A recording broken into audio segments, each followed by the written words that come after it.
Hello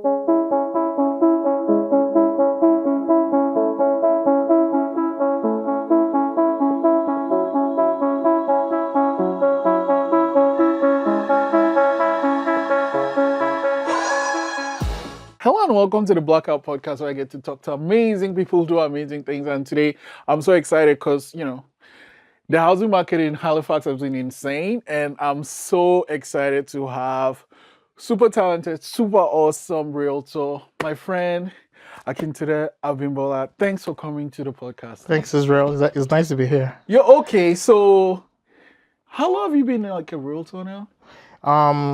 3 years now.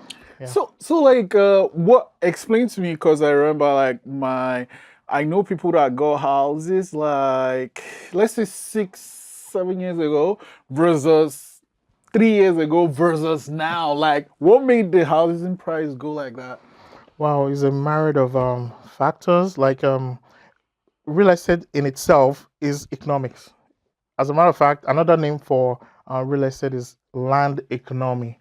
So that means it boils down to forces of demand and supply. If there are 5 houses, for example, just hypothetically speaking, in the market, and you have just 2 people interested, they don't have much value because there's no demand for them. But if you have those 5 properties, then you have like 100 people that want the property. Even if each property maybe is assessed at 500,000, the value is going to rise all the way, maybe 1 million or more, depending on the pressure from the number of people that are really interested. That's what we call bidding wars. When there are multiple offers on a specific property, it drives up the prices. So like if I'm buying a house and I see the house is 500 grand, whatever, and I'm like, okay, someone wants to buy for 500, but I will buy for 600 or more, then they'll kind of start looking at me rather than the former person. Exactly. As a matter of fact, this is the way it works. The agents in charge of the property, they are obligated to tell you that they have a certain number of offers, especially if you ask. Well, it could be smart to just keep it to themselves, but it's even a good thing for the seller's agent because it's a way of marketing the value of the property. They say, hey, we have 5 offers on this property. Do you want to put in an offer or do you want to upgrade what you're offering? So that drives up the prices automatically. Gosh, man, it's been crazy. It's been crazy because, like, I remember, houses, like you can go on the website and see the price and everything, and it's almost like tripled in value in like just a few years. Exactly. Here's what happened. What makes the Halifax market kind of unique is it's been like a diamond in the dirt for so long. It's like a beautiful place that is yet to be discovered. You understand? So when the COVID period came, lots of people that discovered that they could work remotely and they could buy better properties than where they are in other parts of Canada, like Ontario. They'll rather sell the property and come and buy in Halifax and work remotely. Right. As a matter of fact, I know a bunch of people that sold their properties in Ontario for over $1 million, and they were still able to buy fantastic properties here under 600,000. Wow. I see I've changed. Oh man, that's winning. That's winning. Okay, so let's rewind. So what's your background? How did you decide to get into this real estate thing? That's a fantastic question. In Nigeria, really, I studied estate management. So I'm not new to the real estate game. I worked in private real estate firms where there are a bunch of fields, like something we call valuation. Then we have property management, we have property development, and some firms also include the project management fundamentals. So because whenever you're doing real estate, you evolve. Yeah, because if you're trusted by your clients want you to do other stuff for them. Yeah, like I've had many clients that I got real estate property for them. Then when they want to buy a car, they call you because they trust you. You understand? They want to do other stuff. They want to manage other properties. Then they refer you to your friends. So the way you evolve, it's so amazing. Where you keep going to other fields you didn't even expect you to go, because at the end of the day, it's management. So if you can manage one thing, the same principles most probably applies to several other things. So I was into real estate back in Nigeria. I work in private real estate firms. I also work with the government. Oh, Yeah, okay. I work with Like at government. the same time. No. After, Oh, yeah, okay. All right. after Okay. some years, I moved to the government because it's good to have a balanced perspective of the field. So I worked with a subsidiary of the Nigerian Railway Corporation, which is called Railway Property. It's Oh, yeah. okay. It used to be the Land and Estate Services Department of the Nigerian Railway Corporation. So it was privatized so that there could be more accountability in the management of real estate. Yeah. Right. Holy shit. So you did all that, and then what was, I guess, the push to moving to Canada? Oh, that's another story. Yeah, like I'm sure you're probably aware that most immigration, the idea comes from the wives. So it was actually my wife's idea, because, you know, because of the way Africa is so far, people feel they want a situation where you can live in anywhere. There's like Ikoyi in Nigeria. Ikoyi is one of the best places to live in Nigeria. So, but when you come to places like this, developed countries, there's this kind of Right. aura. You understand what I'm trying to say? So, Right. and because Canada is also one of the safest and best places to live in the world, so who doesn't want to have a taste of that? My wife wanted beyond coming to vacation, want to actually have the experience and opportunities because there's something called the immigrant's attitude. When you're an immigrant, there's a different way of thinking that can spoil you or inspire you to achieve some kind of greatness. I Mm. think it's a principle around the world where people migrate from, even in Nigeria, people migrate all the way from other parts of Nigeria to To Lagos Lagos, because yeah. it's a center of excellence. Right, So right, right. you want to have a piece of that pie, you want to get into that opportunity, and yeah, that's one of the motivations. Wow. And like, so moving here, did you, because one thing I noticed is, you have all these qualifications way in Nigeria, but you come here, you have to kind of like recertify type of thing. Yeah, well, yeah, you get it. As a matter of fact, the reason why many people are always afraid to immigrate is because they don't want to start over. It's Mm. actually difficult, right? Mhm. But it is the stories we hear and what we've read from most successful people is it's totally worth it. Like Mike Adenuga that owns Globalcom in Nigeria, he lived in the US. I read somewhere. Correct me if I'm wrong, or I could be fact checked. I think he drove a taxi before or something. Oh, You wow. understand?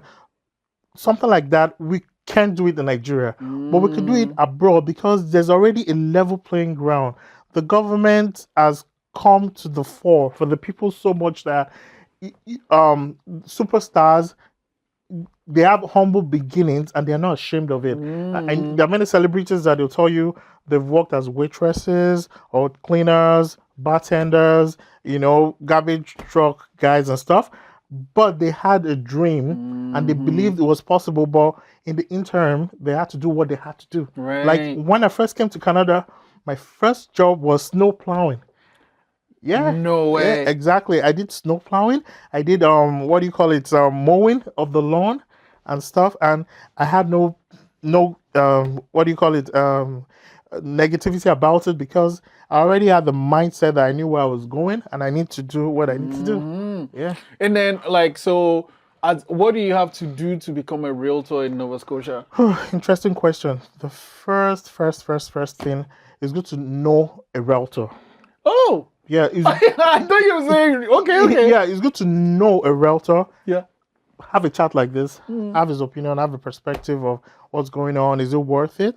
Then, if maybe a couple of realtors or more, Mm. if they give you the perspective, if you now see you can take up the challenge, it's good to know a brokerage. The realtor can, because the way it works is a realtor cannot work without being attached to a brokerage. What's A, a re, a brokerage? real estate brokerage is like the company or the firm that Oh, has the license to deal in real estate. The realtor is actually a salesperson that represents the brokerage. That's okay. how it works. So it's like Right. an hierarchy. So when you now get linked to a brokerage, the brokerages now they're so innovative that they train people to become realtors. Like they train you to take the exams because the exam, uh, I'm not gonna say it's difficult, but if you don't prepare, you can't make it, right. So it has a certain level of commitment you have to put into it. financially and excuse me, but studying as well. So then there's some fees you have to pay to the Nova Scotia Association of Realtors Wow. for registration for the exams and stuff. Mm. I think they give you a window of 6 months to take the exam. So from when you like start the course, whatever, and do the registration, you have 6 months Yeah, to you have prepare and take it. exactly. Holy shit. Yeah. Wow, wow, wow. And like, how is it all like written or is it on computer or? Yeah, well, when I did mine, it was written. I don't know if it has evolved to computer, but it was written. You actually have to write essays to show you know the work. And yeah, and the most interesting part of it Yeah. is you know, is a highly regulated field. Mm. So there are forms that have been designed by the Nova Scotia Association of Realtors in collaboration with the Nova Scotia Real Estate, what do you call it, corporation. We have the CREA, that's Canada Real Estate Association. So there's a lot of work that's gone into some specific forms Mm. on how to write offers and amendments and brokerage agreements and stuff.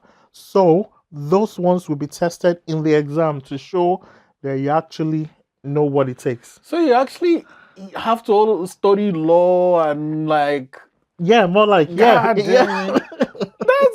That's crazy. So you have to kind of know, okay, this is the legal way to know, and you have to know all the money things. And like, Exactly. at what point does the bank, like the discussion with the bank, Oh, come? that's another fantastic question. Okay, the why do you need a bank? What do we need banks for? Money. They provide money. Yeah. So they are called the lenders. Okay. But because the mortgage system has evolved so much over the years now, it is not just the banks that provide funding. Oh. They're private lenders as well. Yeah. So Oh. that's why banks have their mortgage advisors, but there are also private mortgage advisors or mortgage brokers, as the case may be. So you could choose to speak with your bank where they let your representative qualify you. What that means is they ask for your numbers, your debt profile, they run it and tell you what a lender can give you and at what percentage. So far you meet your side of the bargain, like paying your down payment, your deed transfer tax, and closing costs. You should be able to afford to pay your lawyer for legal advice and documentations and stuff. So when you put all that together, yeah, you're pretty much on the right path. So it's not just banks, there are other private lenders, because when we talk about money, money is not money as we know it. Oh. Yeah, money, there are different names of money. There's when you're paying maybe for school, it's called fees. When you're paying for maybe child support, it's called alimony. When you're paying yeah, so Right. I see what yeah, you. money Okay. comes. So but in this instance, when we talk of mortgage is actually a loan. It's a fancy way of saying, yeah, I got a mortgage, I bought a house. It actually belongs to the bank when you buy it. When you buy it, so to speak, because you're like paying rent to the bank. The bank owns it until you don't owe anymore. And even though you don't owe anymore, you still have to pay taxes and insurance. These are um, things that you have to do to guarantee that, one, you're capable of taking care of your property, you're responsible, Yeah. and two, you don't want to lose your property, because many people have gone into foreclosure because they can't afford to pay maybe mortgage or taxes or insurance, because it all boils down to what we call systems, multiple causes and effects, a situation where things can run automatically without you getting in trouble or you needing to do anything extra. The way the world is now, our IT gadgets and stuff, like coming to this meeting today, I saw the alert on the calendar. That's part of the system. So the government and the banks and all the regulators are trying a way where they can systemize Everything. structures and Gotcha. everything and how we live. So Wow. Okay. Let's rewind now. So you do the tests. You do. So I mean, obviously, the realtor you're talking with is part of a brokerage. Yeah.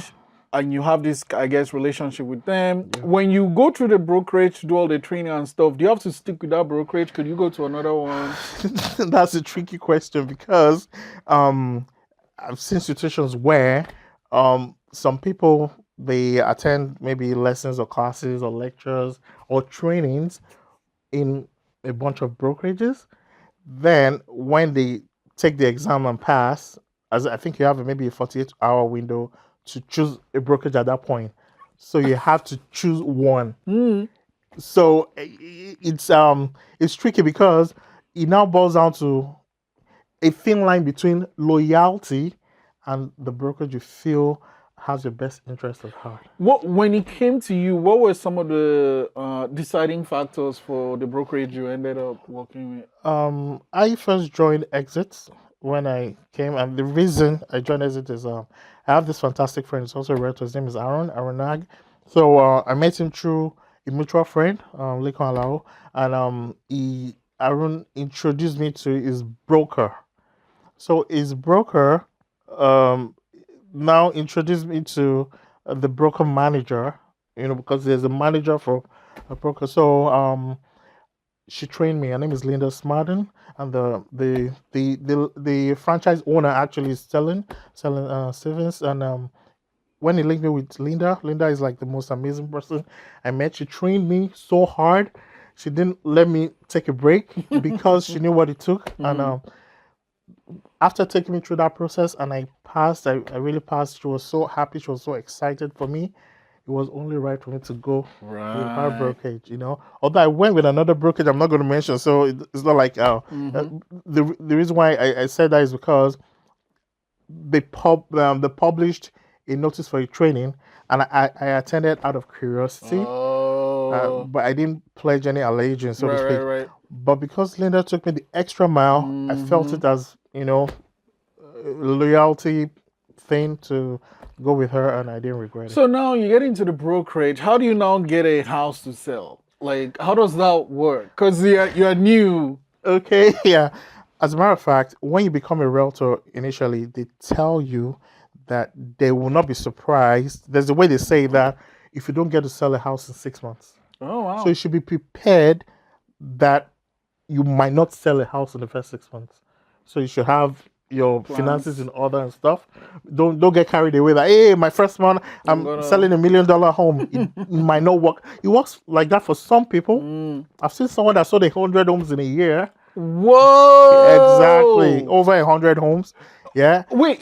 Sorry, I'm just trying to add now. So, as a realtor in a brokerage, you only get paid when you sell a house. Exactly. It's commission based. Yeah. So you have to come to an agreement with your brokerage, the sharing formula. Some brokerages take 50% of what you get. Some take 40, some take 30, some take 10. No, wait. So I'm trying to do math in my head now. Let's just use it. The house is $10, so I can do small calculations. Okay. So the house is $10 now. What does that mean exactly, right? Does that mean I'm buying the house for $10? The mortgage I got from the bank is $10. What does the realtor get out of that? That's a good question. Let's go technical a bit here. Let's use a case study of 500,000. Okay. Let's say a home is $500,000, right? The seller has already negotiated with his agent on how much is the percentage he's going to pay. Okay. Yeah. It's negotiable. Some are generous, they want to give you 6%. Some they stick to 5%. Some say, oh no, I'm giving you 4%. Some say 3%. Depending on what they agree, whatever he pays out is usually split 50-50 between the agent of the seller and the agent of the buyer. Oh. Yeah, so let's say you're the agent of the seller and the agent of the buyer. So if we sell a property for 500,000, so what's 5% of 500,000? That's $25,000. So we're gonna split it in half. Okay. So one half goes to your brokerage, not to you as an agent. Yeah. It goes to your brokerage. Yeah. The other half goes to my brokerage because they're the ones that actually have the license to trade real estate. You're just a representative. Yeah. So whatever you agreed, if you agreed on a 50-50 split, you get half of that. Oh. If it's a 70-30 split, you get 70%, you get the Okay. 30%. Same thing And applies. like that negotiation happens just right once you sign on to Yeah, the yeah. When you brokerage. sign the agreement with your client, No, and no, no, no. I mean the percent between you and the brokerage exactly, it's always in once the you sign up. exactly once Okay. you sign. So you talked about down payment. So the buyer or the prospective buyer that wants to buy the property for Mm-hmm, $500,000, mm-hmm. you should have a minimum of 5% down payment, which is 25K. Then there's another payment called the deed transfer tax. That's 1.5% of the purchase price. Mm. So 1.5%. So 1% is five. Then two of that. So that's 7 grand 500. Addition to the down payment. Then you should also have emergency funds like when you want to buy a property, you love it, right? But it's always advisable to hire a professional home inspector.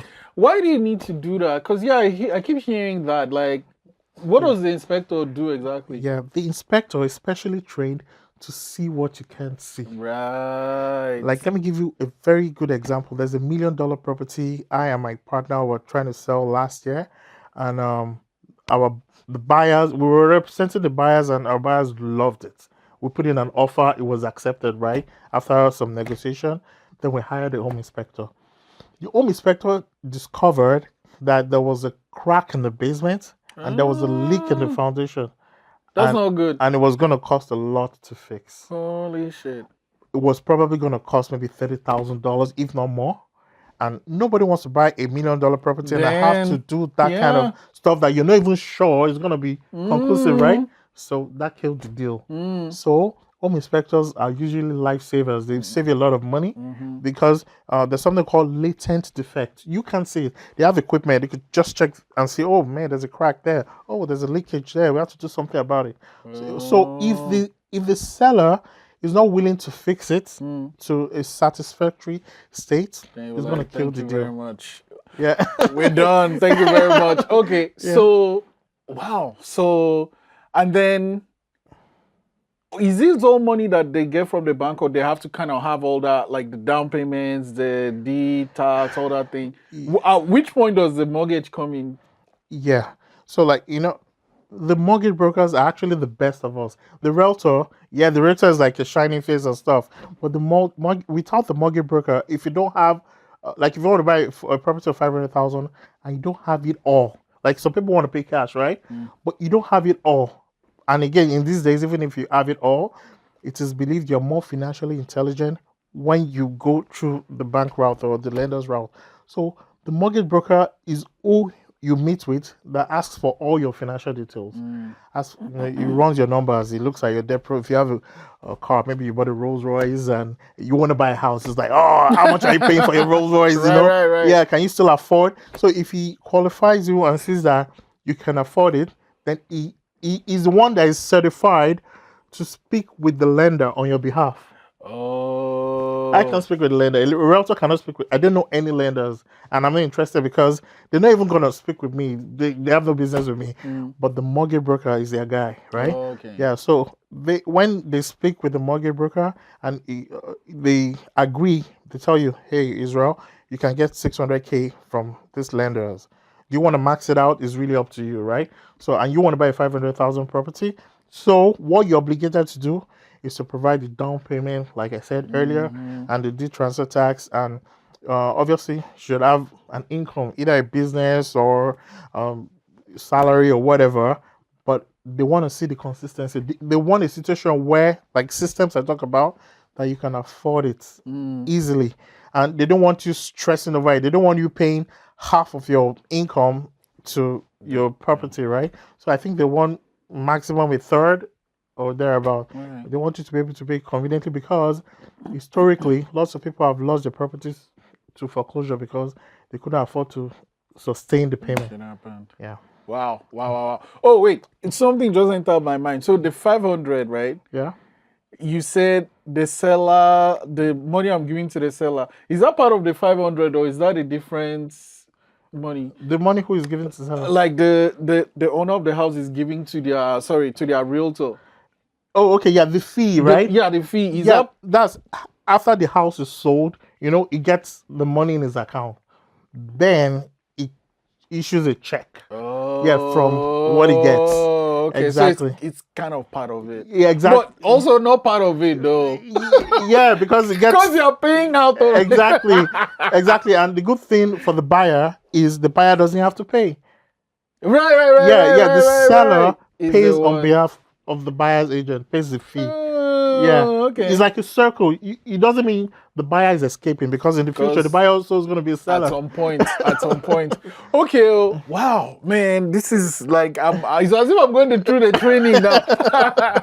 Okay, so I guess like someone is watching the episode or listening to it, and they're like, okay, yeah, I'd rather be paying rent to the bank versus paying rent to a landlord. Mm. What are some things the person should consider before getting a house? Hmm. That's a very good question. Again, thank you for your amazing questions, because if you did ask it, I probably won't think about it. Let's look at it this way. Mm. Um, it's easier for household incomes to be used as a prospective mortgage purchase when you know it's substantial. And the best way to guarantee a substantial household income is when a couple live together, so to speak, or your family, the family thing, because there's something called joint tenancy, and we'll call tenancy in common. Joint tenancy in the context of mortgage is usually maybe a matrimonial home, for Mhm. example, or a situation where the stakeholders have equal stake. Like a husband and wife buy a house, Mm. they own it 50-50, right? That's joint. But tenancy in common is just having in common. Maybe you and your brother, or you and your brothers, maybe you have the lion's share, you have 50% of stake, someone has 30, someone has 20, you understand? So there's also this apparent, um, what do I call it, stereotype, where they say, I'd rather pay to the bank, that's the mortgage, Mhm. than to a landlord. Mm. It's not as easy as it sounds. Yeah, some people call paying rent to your landlord a wasting asset because you're paying it off. But Right. look at it, you have a roof over your head. So I try to look at it from a positive mental perspective. You Mm. understand? So yeah, it's good for you when you're paying to the bank. It's like each time you're paying a mortgage, you're owning a slice of the property, right? Mhm. And if your aim is to pay it off in 25 years, which is usually basic, I think in January it's gonna be extended to 30 years option. Oh, Yeah, it's just that brings the payment down the longer it is. kind of, Okay. in the sense that yes, it brings the payment down, but you paid for longer, so you're still paying Oh, more. right, right, right, right, right, right. I'm trying to be careful with the numbers, but if I get it right, let's say you're paying 2 grand a month for your mortgage for 25 years. If you extend it to 30 years, it's gonna drop. Most probably drop to maybe 1800. But you're But gonna pay still, for, 5 more so you're still years. paying more, but you're Right. paying less on the Over long, time. yeah, over time. Yeah. So as I was saying, the best time to buy a home is when your numbers are right, because you don't want a situation where you buy a home, then they tell you, hey, your mortgage is 3 grand a month, and your household income is just 5 grand. That's ridiculous. Or maybe someone loses a job or something good. Because one thing you need to understand is beyond paying your mortgage, you need to pay other stuff. You need to maintain the property. The washing machine might break down. If it has run out of warranty, sorry, you have to buy another one. Yeah, maybe I think the lifespan for good roofs is maybe 25 years. If the house was already 20 years or 20 something years when you got it, you probably have to change the roof in 5 years or something. So there are some other expenses, or maybe there's Mm. a hurricane or something. Or remember when there was a fire, there were some homes that insurance didn't cover. It didn't cover, yeah, Oh no. exactly. Because you can get your basic home insurance, but there's some You have to other, cover you have to go the extra for extra that. mile. Exactly. Holy shit. So what do you do? So buying a home is not just buying a home. Right. It's a huge responsibility. So I try to tell people that they shouldn't feel pressured. Yeah, it's good to have a home. It's fantastic. It's a good feeling Mm-hmm. because see, the most powerful question in the world is why. Mm. Yeah, the moment you ask yourself why, it takes you into a tailspin because why is tied to purpose, and purpose is a very powerful thing. It can be difficult to find your purpose. Mm. So you need that internal strength to be able to answer that question. So Mm-hmm. the reason why I said why now is because the first question you have to ask yourself if you want to buy a home is why do I want to buy a home? Some want to buy for privacy, some want to buy for security, Mm. some want to buy for investment. Although whichever way you're kind of buying it for investment, it's just that a home can be an asset or a liability. It's an asset if it's putting money in your pocket. It's a liability when it's taking money out of your pocket. I mean, but if you're paying mortgage, then that's like, Yeah, see, yeah, I get what you mean, but this is about perspectives. oh, right, It right, doesn't mean right. it's outrightly a I liability when get, you're living it because you're yeah. kind of saving on rent, so to speak, Mm. right? But if the pressure is too much, like you buy $1 million property, you pay maybe mortgage of 10 grand a month, then your business something happens, you're Mm. already in a fix, or you will still want a brand new car. See, the numbers have to add up. That's why your first home is not necessarily your dream home. Some like my Right. partner Joshua Zweig, his first home he got it when he was 19, and it was a multi-unit property. He lived in a part and he rented the other parts. He systemized it. It was paying for itself. Mm. Yeah, if you notice now, there's a trend where many people, when they buy homes, they like to be able to rent a part, maybe a basement. Some even rent rooms within the houses. Maybe they buy a 4 bedroom house, a 3 bedroom house. They see that maybe a single person or a young couple, they haven't had kids yet. They'll be like, hey, other rooms are just staying there. Let's just rent it out to make Mm. extra income. So Mm. what that means is you have an instinct of not just survival but of systemizing because the way we are created as systems.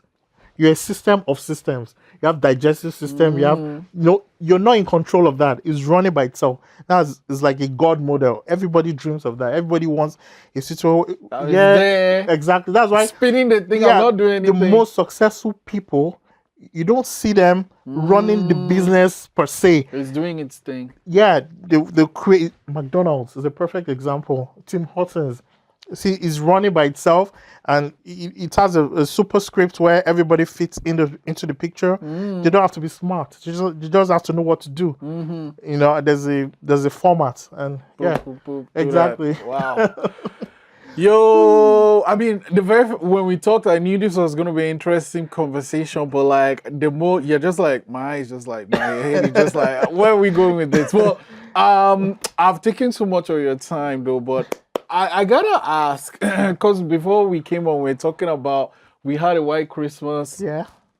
coming from Nigeria, all that heat. How was your first winter here? Ooh, it was humbling because, like I said, my first job was snow plowing. All right, Yeah. yes. So I met this fantastic guy, Shina. His name is Shina, but we call him Shina. He introduced me to his company, Amdale Lawn Care, and the first snow plowing we did, I think it was in the storm. No. Yeah, at some point we were somewhere.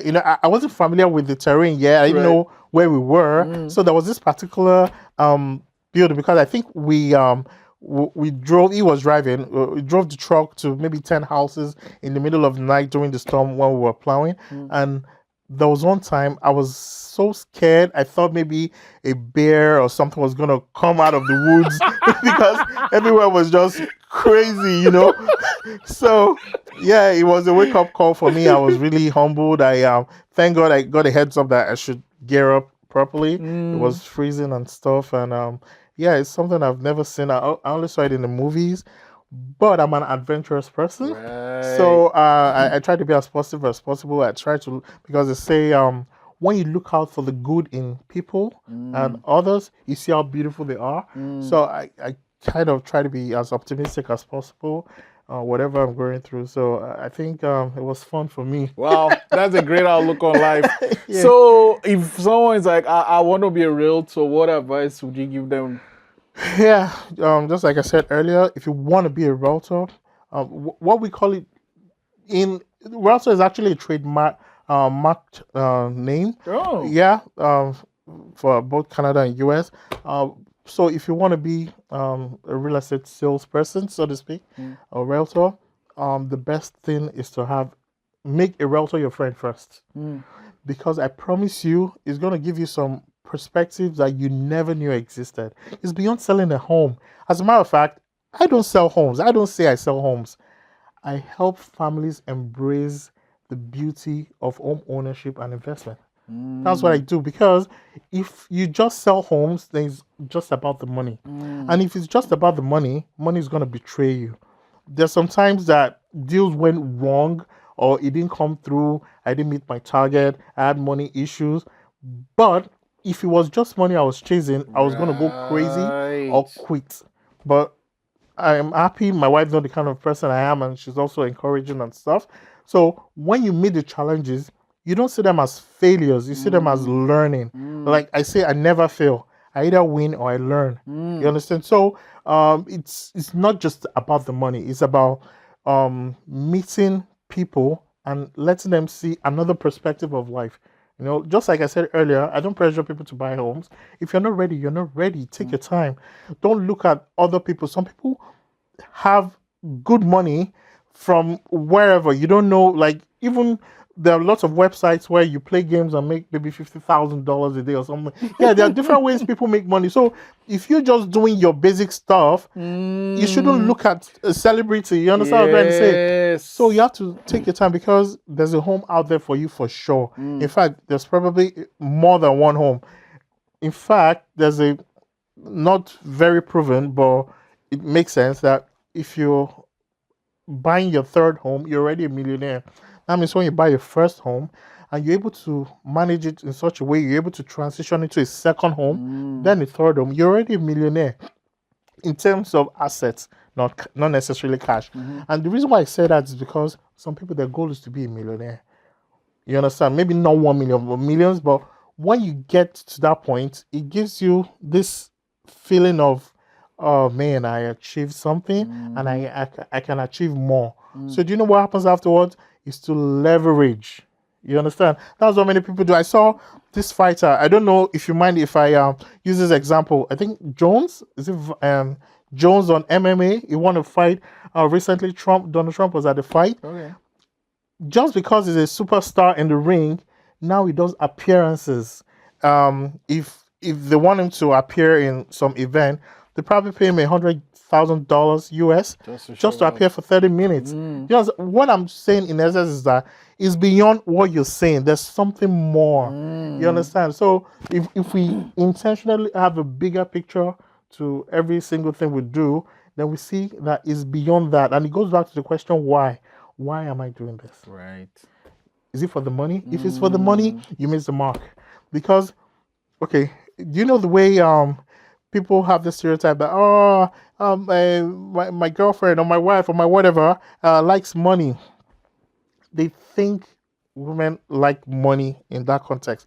It's not really the money, it's the security. Because mm, when there was no money, what did women like? It was strong men, that they could take care of them. But now, money is like one of the best ways to have security. You understand? mhm, As the world evolves, we don't know what it's going to be in the future. Maybe it's not mm. going to be money anymore, because even money is going digital and going out of our control, so to speak. So, yeah, basically that's Wow. it. Okay, I love sending off guests with this question. A friend of mine asked me, and it expanded my view. And I like everyone that comes to the show, I need to ask them like to end it. What is something that happened to Akin before you were 17 that plays a huge role in the person you are today? Wow, wow. That's really taking me back. What really happened that played a huge role today is there was this time when I was in secondary school. I went to Air Force Secondary School, and we had an essay competition, so to speak. Competition slash assignment. I can't quite remember, but I remember we did an essay. I can't forget the title of the essay was myself as a coin. Oh, Yeah, myself. It was very thought-provoking yeah. topic. Myself as a coin. Apparently, the it was the vice principal at that time. It was also an English teacher. She wanted us to use our imagination to, assume we're a coin. So I did a piece, and I think I got the highest score. Oh. And I remember she called into our office and said, "You have to tell me who wrote this for you." And the more she said it, the more happy I became because it meant there was something about it. Yeah. So it inspired me to pursue reading more, writing more. That's why, as a matter of fact, I have a book on Amazon. It's called A Mysterious Work of Art. It's on Amazon, and it's inspired me to go for more essay competitions, poetry competitions, and also try to use that skill of writing in my real estate. Like, if you've met any of my clients, I craft words and and stuff and marketing stuff to give myself a niche in the market. So yeah, I think that was one of the things that really happened to me before I was 17 that Wow. inspired That me. is true because something I didn't mention was like your post on LinkedIn. Okay. They're always very thought provoking.